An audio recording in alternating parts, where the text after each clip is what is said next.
Regulated trapping is a challenging yet rewarding outdoor recreational activity in Iowa. Trapping has many benefits. It helps manage and control high populations of fur-bearing species, which reaps benefits to non-game species, helps control damage to private property, and also benefits those species that may be endangered. Let's talk about the seasons of trapping. Fur-bearing animals are raccoons, skunks, mink, fox, red and gray, coyote, bobcat, otters, possums. These species have a season that runs from the first Saturday in November through January 31st of the succeeding year. Beaver is also another fur-bearing animal that has a season that starts the first Saturday in November and runs through April 15th of the succeeding year. There's usually no limit on fur-bearing animals, but we do have a couple. You can have 2 otters per fur harvester. Bobcats are another animal that has limits. Bobcats are limited to the county you are trapping in. Some counties limit a trapper to 3, and other counties the limit is 0. Make sure you consult the regulations to determine how many are allowed in the county you are trapping in. Now we know about the seasons, let's talk a little bit about some of the trapping regulations you'll need to know. First off, you need to buy a fur harvester license along with a habitat fee. Most fur harvesters are required to have a license and a habitat fee unless they meet a special exemption. Now that you got your license, you get your traps. All traps are required to be tagged, whether it be a snare, foothold, or conibear.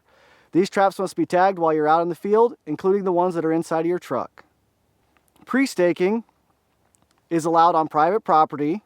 On our game management areas, pre-staking is not allowed.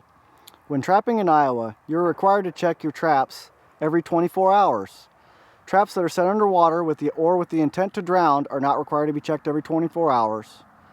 Those that are set underwater are required to have the animal removed upon discovery immediately. Iowa's roadside ditches are open to trapping.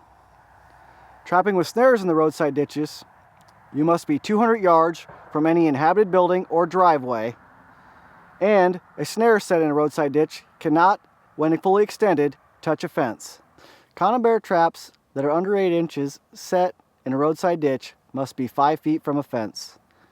If you have a conibear trap set within 200 yards from an inhabited building or driveway, you must have permission to have that trap there. If not, the trap must be 200 yards from an inhabited building or driveway. Colony traps are legal in Iowa only for trapping muskrats. Those traps must be set completely underwater. You cannot set or maintain any foothold or body gripping trap or snare within 20 feet of exposed bait on land anywhere in the state or over water in the following areas: the Mississippi River Corridor, the Missouri River Corridor, or the Des Moines River Corridor.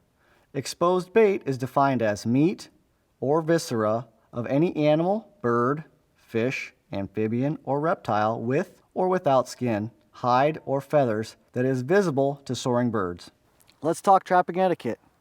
Always be respectful of private landowners and other trappers. If you come across a set where you'd like to set and another trapper has a set there, please move on.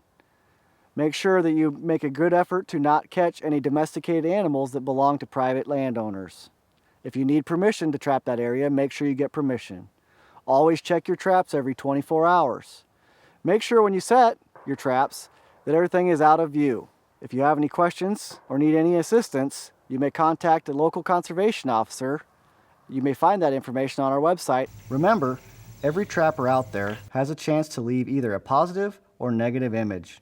As a trapper, you represent trapping in general, so please use common sense and show trapping ethics while you're in the field.